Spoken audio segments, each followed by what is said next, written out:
This week on Myths and Legends, it's a story from the Grimm brothers, and it's a tale of love, family, abandonment, and evil mythological creatures with terrible Yelp ratings. You'll learn all about settling legal disputes for giants for fun and profit, and how the most beautiful love stories begin with the person you love watching strangers beat you mercilessly for 3 days. The creature this time is a mythpodcat. They're just super cute cats dancing on their hind legs, inviting you to a cat dance party, which might end with you finding love or being drained of your blood and set on fire.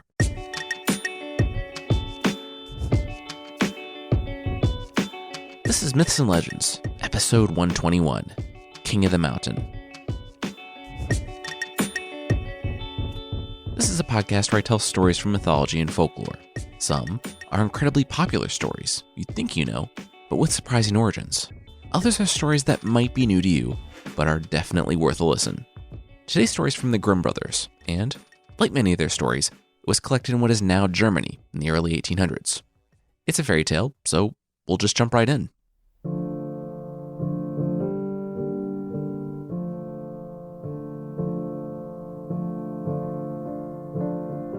The rich merchant had been a rich merchant until about 10 minutes ago. Well, in reality, it had been weeks, maybe months, since the ships carrying nearly everything he owned were consumed by the sea. But he'd only learned about it 10 minutes ago. That's why he was currently out sitting in his field. That land was the last thing he owned, mainly because it was nearly worthless, and also mainly because it was really difficult to load a whole field onto a ship. His children, a baby boy and girl, rolled around in the grass by his side. Neither could walk yet. The father grimaced. His kids would never know the life he had planned for them. Their mother had died in childbirth, and now he was alone, with 2 children, no money, and no idea what to do. Hunching over the ground, he buried his face in his hands, and he wept. "Oh, hey bud, cheer up," he heard from his left. The former rich man quickly wiped his face and looked up through blurry eyes and saw, whoa! A close-talking creature stood there holding out a hand, the other flat on his chest. "Hey there, sinister-looking magic dwarf. How's it going?" the creature greeted. Then he shrugged. He got it. People never wanted to shake hands these days, but, a little politeness never hurt. The dwarf asked the merchant if, maybe he wanted to talk about it. He seemed kind of down, and maybe the dwarf could help. It was true. The merchant did really need to talk. His only friends were business partners, and he wasn't super thrilled about oversharing in that circle. So he unloaded on the dwarf, who sat there with a sympathetic smile and an unredeemed offer for a hug. At the end of it, the dwarf sat there nodding. Of course, he could help the merchant, but the merchant laughed. How could the dwarf help him? Magic, replied the dwarf. He was magical. He could probably get the merchant as much money as he could ever want, and before the merchant replied, the dwarf said he knew that was a lot of money. All the sad merchant needed to do was sign this contract, and the money would be his again. And, okay. The merchant's hand was outstretched, asking for a pen. You're not going to read the contract? The dwarf asked. He couldn't believe it. The merchant said he skimmed it. It seemed pretty boilerplate. The dwarf bit his lip, narrowing his eyes. As far as evil contracts went, yeah, it was pretty boilerplate. But the merchant should really do more than just skim this one. Hardly blinking, the dwarf watched the man clearly skim the contract a second time. Yeah, like I said, pretty standard. "Pen, please," said the merchant, grabby hand outstretched. The dwarf took a deep breath. You know what? Yeah, okay. This isn't really something I'll do, but I'll just hit the high points of the contract. I'll give you the money, but in 12 years' time, you have to come back with whatever rubs your leg when you first get home. That was it? The merchant shrugged. So the dwarf got his dog, or what was left of him in 12 years. No problem. The dwarf sighed again. That wasn't exactly what... You know what? His boss was always going on and on about how he was too nice. If the merchant wanted to sign the contract, the dwarf wasn't going to stand in his way anymore. Beaming, the man signed and dated the contract. The dwarf thanked him for his evil business, and the next time the man blinked, he was alone in a field with his 2 children. The dwarf was gone, leaving behind only the faint smell of brimstone, and a receipt that told the merchant he could win a $100 gift card if he went online and filled out a quick survey rating today's service.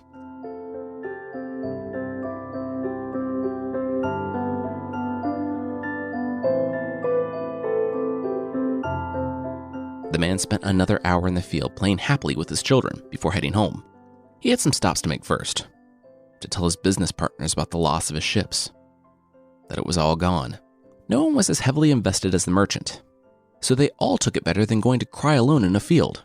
And by the time the merchant reached home, he was no longer thinking about the dwarf. That is, until something rubbed his leg. As he looked down to greet his dog, he realized the elderly mutt was still making his way across the room. No. He had set his kids down in their bassinets when he returned, and he was so consumed by grief over the money that he hadn't heard the bassinet tumble over, and the boy began to crawl. When he made it to one of the chairs at the table, he pulled himself up, and he took his first steps. The young child was so excited that he tottered over to Daddy, and he gave him a big hug. Fear and sickness washed over the merchant. His head began to feel light. But then he shook the thought from his head. No, the dwarf wasn't real. He had just been distraught. Yeah, he just made the whole thing up. The merchant bent down and scooped up his son, his heart pounding as he strode across the room to his wooden chest. For the first time, he was afraid to find money in it, afraid of what it would mean. He gulped and threw open the chest. It was empty. He breathed for the first time in a minute. All right, if the dwarf was real, he'd just been messing with him. A month later, the dad lifted the door to the attic so quietly he could hear mice scurrying away. He lit a lantern, and dust filtered down into the room below. He was climbing up into the attic to scrape tin out of the family heirlooms so he and his kids would maybe not starve. So yeah, everything was going really great. And, why was it so bright up there?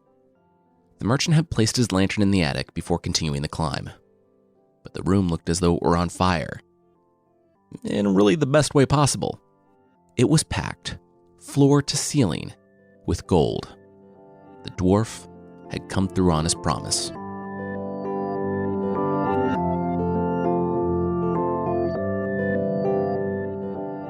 At nearly 13 years of age, the boy walked with his father.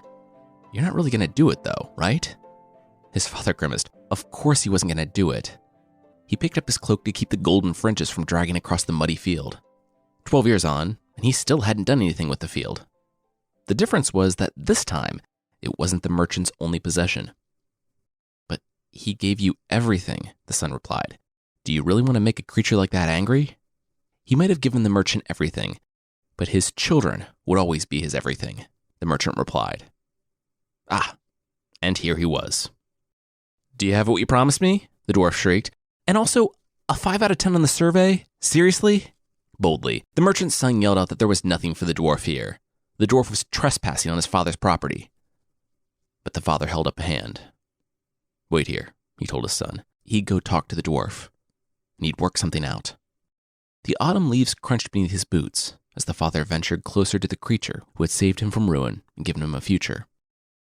Slowly, he knelt down before the creature, and he froze. Grinning, the dwarf pushed past the father and started walking toward the boy. That was cute. He thought Daddy was going to work out a new deal. There was no new deal, only the one his father worked out years ago, the one that the dwarf would see fulfilled. Today, the boy screamed for his father. Help him, make the dwarf stop, anything. But the merchant remained frozen in place. He wouldn't be coming to his son's aid. One solitary tear trickled down the boy's cheek, but then he shook his head. He wiped his eyes and clenched his jaw. It might be worthless. What could you do against a creature who could see 12 years into the future? But he would do all he could. The boy ran toward the sea, and the dwarf followed, slowly. The boy breathed harder and harder, and then he saw it. The boat. It was the rowboat the dwarf had taken to the field. It had to be. The boy just had to get to it, and then he would be safe.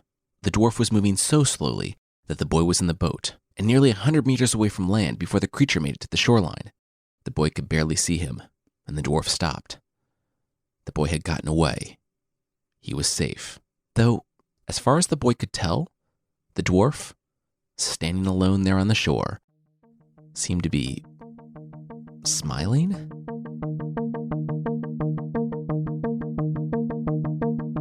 The merchant's son didn't know where the dwarf had come from, but it had to be close. There were no supplies on board, no food or water, but the dwarf was a mythological creature, so maybe he didn't need it.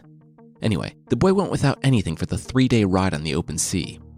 When at last the boat scraped to a rest on some rocks, the boy used what last strength he had to climb over the edge and drag himself to a nearby lake.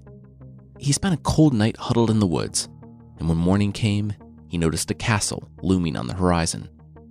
In time, he passed through the arches, dodging the crumbling stones after pushing aside the rusty gates. He looked up toward the cold windows, 2 eyeless sockets gazing out on the wilderness of the forest. The boy sighed. So much for courtesy and a hot meal. His hunger stabbed at him again. He really needed to find something, but given his upbringing as a super rich merchant's son, he hadn't learned to hunt or fish. Maybe this castle had some jerky or tack that the rats hadn't got to yet. 17 rooms later, the boy was beginning to think that something was up. Not only did the palace not have any food, it didn't have anything at all. No beds, chairs, tables, decorations, nothing. Every room and hallway was swept completely clean. He ventured to the last door in the highest hallway, knowing what he would find when he opened it. Nothing. But he was wrong. Beyond the door sat a snake, coiled in the center of the room. The boy let out a small shriek and started to slide the thick oak door across the floor when he heard something. Wait. He stopped and looked at the snake. Did the snake talk? The snake nodded. And, okay, maybe this was a weird question. Did the snake sound like really attractive? The snake bobbed her head to either side. Why, thank you. She wasn't trying to sound sultry or anything. This was just how she normally talked. Feeling relieved, the boy opened the door fully. Okay, wow, cool, even better. Follow-up question though, what's going on exactly?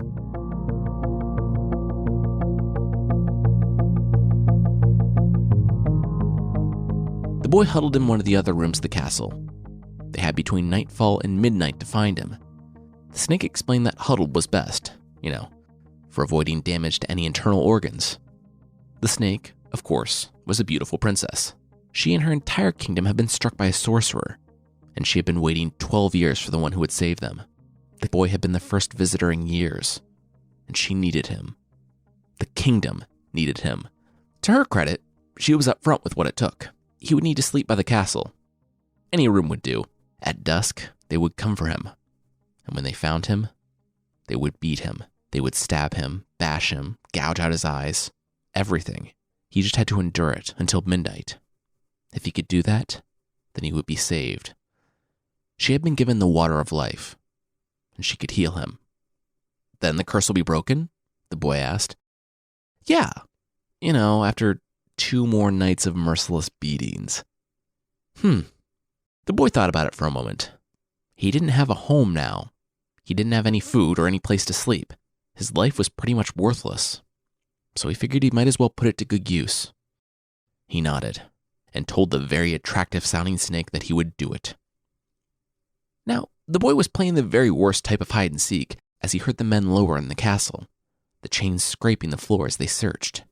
He breathed a sigh of relief as the sound faded, and he rose from the corner just in time to see his door thrown open and the men flooding in. He didn't lose consciousness during any of it, though the men whipped him with chains, stabbed him, broke his legs, everything that came to their minds until midnight, when they suddenly vanished.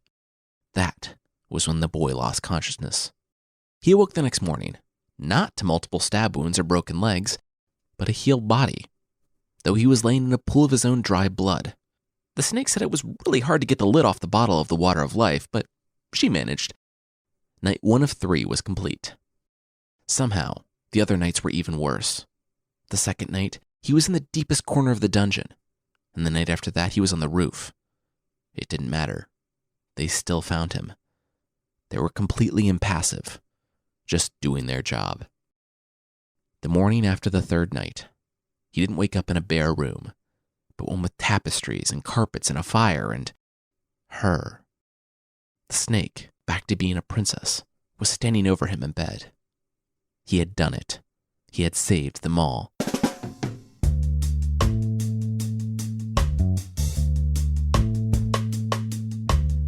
"8 years later, the boy, now the king, watched his own son taking his first steps.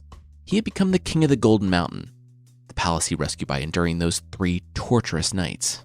He had married the princess who had once been a snake and learned what had happened to the land. At 21, the son of the merchant who had escaped at 13 with nothing was now a king. He sighed. His father. He remembered his father. He knew the date he had left. It was 8 years. 8 years to the day, and he still thought about the man. He didn't even know his son was out there. He didn't know he had escaped safely from the dwarf. He didn't know he was a king. Finally, the boy couldn't stand it. He told his wife he had to go back. He had to see his father. The queen pursed her lips.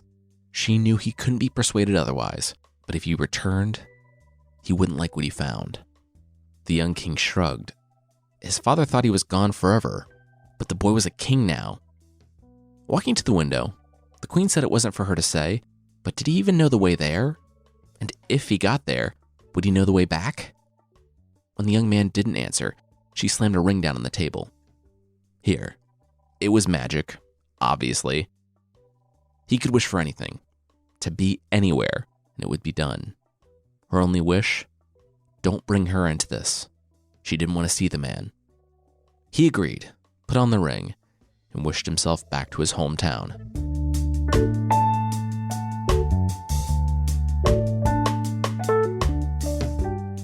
We'll see how this trip home changes everything, but that will be right after this. All right, now back to the show.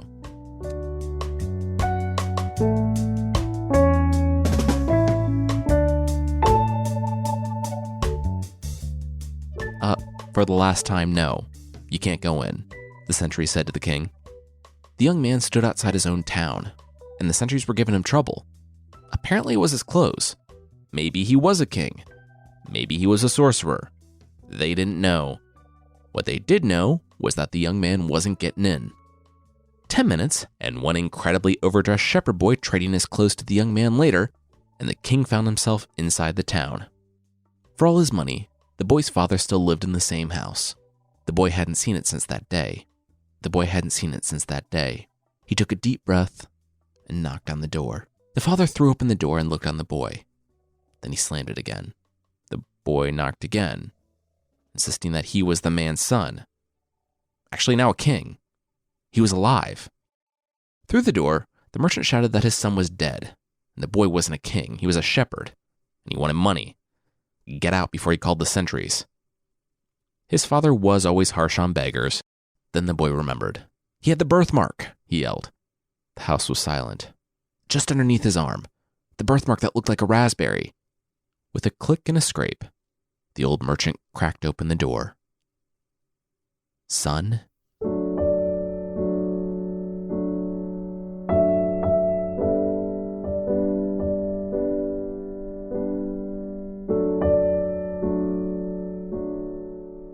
The last thing the father had seen was the boy being dragged off by a magical dwarf. And now the boy was saying that he wasn't just alive, but a king and a father? His son nodded, beaming. But wait, the father paused.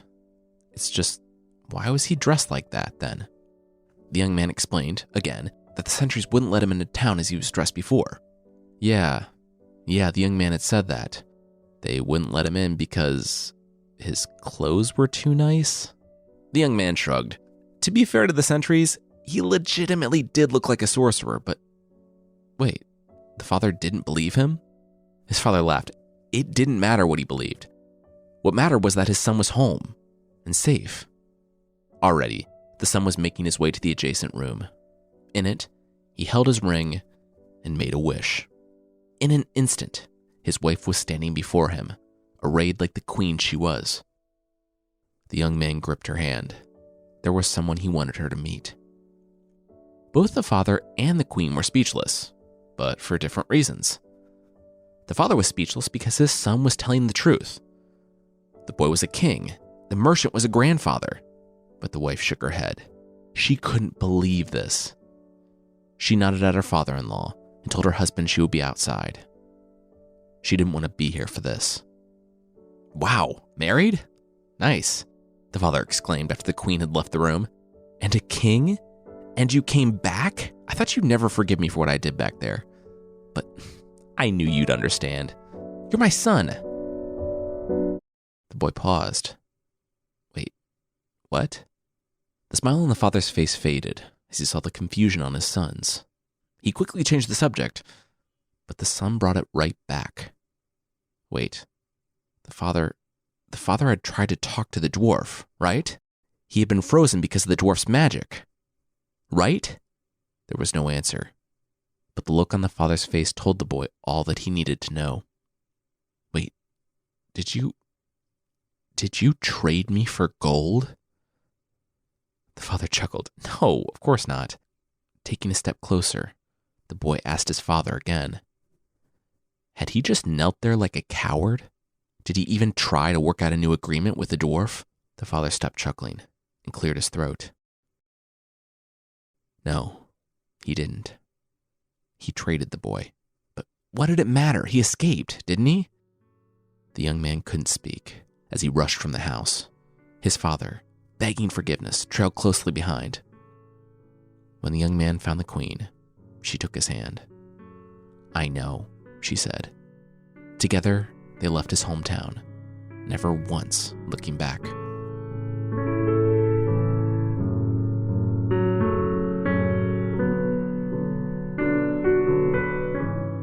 Later that afternoon, the queen shook the young man awake. He had sat down by a river, weeping, and he had fallen asleep. The queen said she had something she needed to tell him. She was leaving. Instantly, the young man sat up. Yeah, the queen said she had asked one thing of the young man. One, and he had broken that oath by using the ring to bring her to him. He rolled his eyes. He was sorry, okay? They'd go home and work it out. He was king. She couldn't leave him. You so sure about that? The young man looked down. He wasn't wearing the ring anymore. She had taken it off him while he slept. He couldn't breathe. Not her, too. She pursed her lips, and she made a wish. In an instant, she was gone. The young man had no cash, no fancy clothes, no idea how to get back to the Golden Mountain, and he had been abandoned, once again, by someone he loved.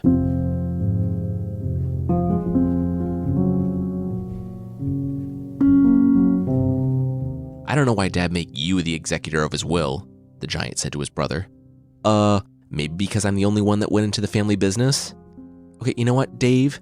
Eating peasants isn't a business. It's barely even a hobby. Well, who cares what either of you think? I'm the boss now. Okay, we're down to the last 3 items, Dave the giant said to his giant brothers. First up was Dad's sword. It was super handy at work, Dave said, because if you say, all heads off but mine, it'll take all heads off but yours. Next up was an invisibility cloak. Really just your standard invisibility cloak. Nothing that special about it, other than it being an invisibility cloak. Last was a pair of boots. All you had to do was put them on, and anywhere you wanted to be, they would take you there. That sounded super handy. Dave glanced down at the paper. And none of that mattered, because as executor of the will and Dad's objective favorite, he got all 3 things. Now, if they didn't mind, he was going to take their small business public, in that he was going to go to a public place and eat a bunch of peasants. One of the brothers objected. He demanded to see the will. Can you even read? Dave asked. The brother said no, and Dave shrugged. Cool. Be my guest. I can read, the 3 giants heard from the forest. They turned to see a young man standing there, wearing the clothes of a shepherd. Dave smiled. Excellent. A peasant. He began salivating. It was time to open for business. He felt a hand stop him on his chest. It was his brother, stopping him long enough for the other brother to hand him Dad's will.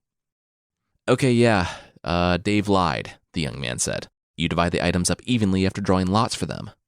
Dave growled, but the other brothers nodded. They knew it. It says here, though, that you need to test out the items to see if they're real. Who wants to go first?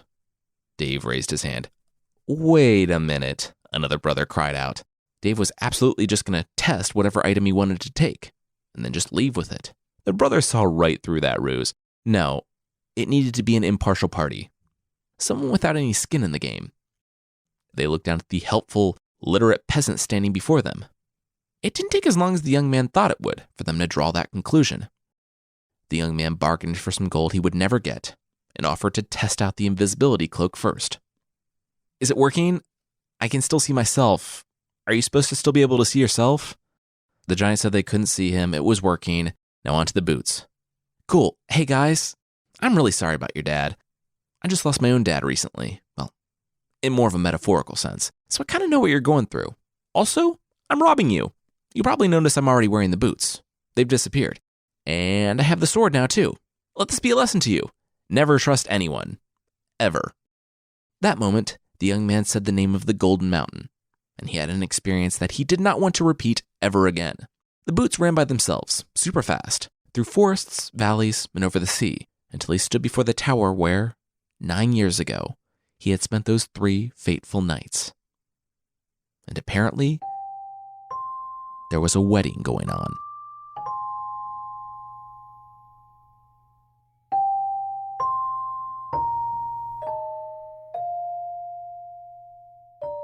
He had been wandering the wilderness, looking for a way home for months. But in that time, the princess began to feel pressure from her court. The boy king, her son, was too young to rule, and none of the courtiers would have her as regent after what happened to her father. She had to remarry. The queen found a good man that she could be reasonably sure wouldn't kill her son before he came of age. She set a date, not knowing that, at the wedding feast, her old husband would be in attendance. He wasn't just in attendance, though.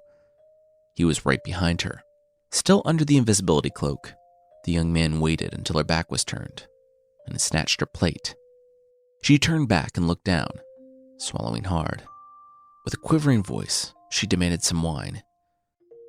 Then it, too, disappeared the second she turned away. She started shaking. A lone tear came to her eye. It was happening again. When the sorcerer who turned her into a snake first attacked their kingdom, it started with the food disappearing. Then the drink. Then the peasants turned on the nobles, and the nobles turned on the king. The princess was only spared because she had been turned into a snake. Soon, everything disappeared. And, content that he had done enough, the sorcerer left. Now, after nearly 20 years, he was back. Of course, the young man knew all of this. His wife had told him how the kingdom had fallen. And his little show at the wedding feast was meant to trigger that panic. To get her alone, she started hyperventilating and ran from the room. He followed silently behind. It was done. It was supposed to be done. Did her deliverer not come? She asked aloud. Just then, the invisibility cloak dropped from the young man, and he was standing before her. He slapped her on the face. He had come home, and she had betrayed him. That would never happen again. The queen sneered. She had told the court everything that had happened. How the king cried all about his little daddy. They were glad to be rid of him. They would never accept him. The young man sighed. Yeah, that was probably the case. Stay here. He would be right back.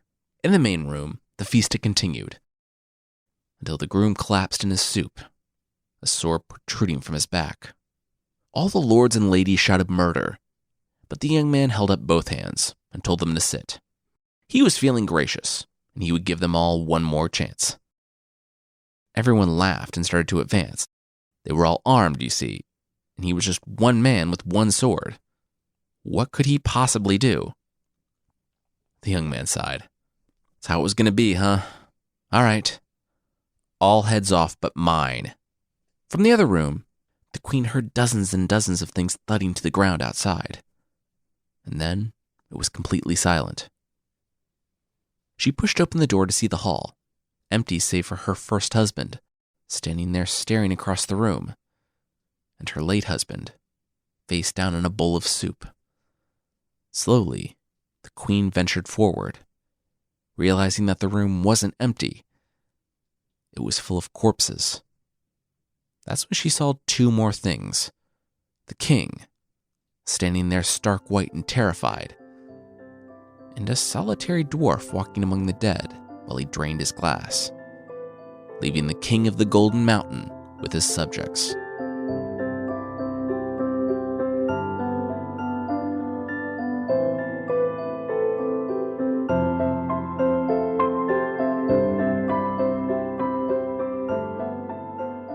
So that dwarf bit, I added that in at the end because I found a way to tie the story together. I felt like it was too convenient, the 12-year timeline. The first time we met the princess in snake form, she had been there for 12 years, exactly when the dwarf had made the deal with the merchant. My thinking is that the princess's kingdom was taken over by a sorcerer, and, as the last dying act of the king, he wished for two things: his daughter's safety and revenge for the nobles who betrayed him. In exchange, he had to hand over all of his gold. Who finds the gold? The merchant, who had just agreed to trade over his son. The dwarf could see 12 years into the future to know that he was going to get the boy. Why not well enough to know that the boy would escape on the boat, destroy his own marriage, and find a way back to fulfill the dwarf's agreement to the father, with the daughter being physically safe, in a sense, and the nobles being dead. The dwarf, then, is just an agent of chaos, a monkey's paw that gives people what they want, no matter the consequences. This story, to me, was also about abandonment. The boy had been abandoned by his father and his wife. He was forever searching for his place in the world. And, in the end, he found it. He would never be abandoned again, because anyone who had meant anything to him was either dead or terrified of him. He had found his place. He was king, but only a king of a pile of heads. Next week, we're going to be playing with fate again in a story from India, and it goes exactly as well as you think it would, for a folktale story about a king trying to fight fate. This week on Fictional, our other podcast where we basically do this but with stories from classic lit, we are beginning the conclusion of The Count of Monte Cristo, the epic French novel of love, loss, revenge, and redemption. It's one of my favorite stories. You can find the show at fictional.fm by searching Fictional wherever you get your podcasts, or by just following the link in the show notes.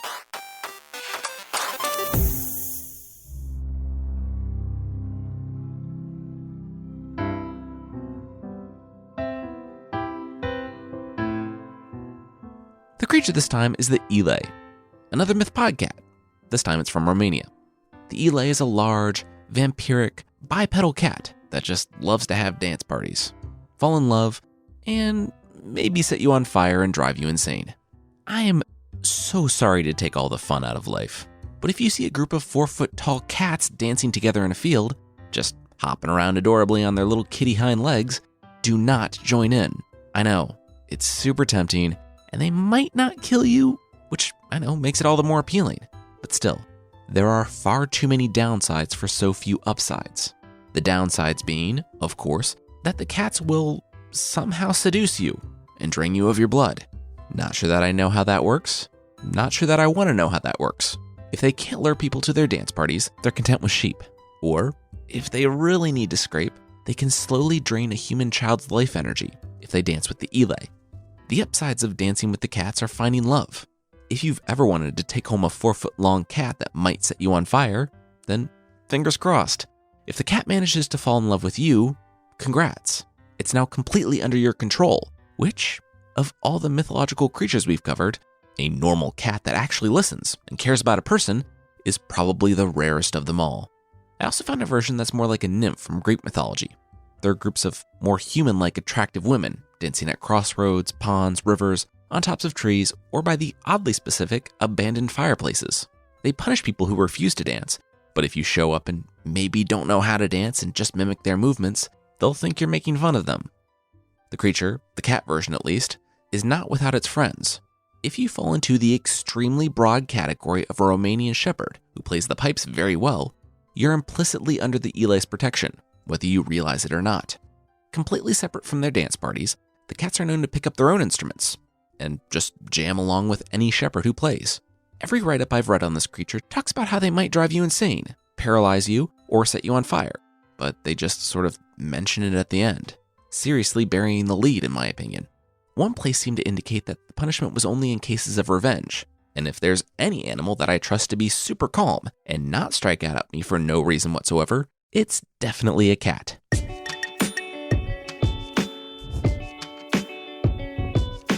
That's it for this week. The theme song is by the band Broke for Free, and the Creature of the Week music is by Steve Combs.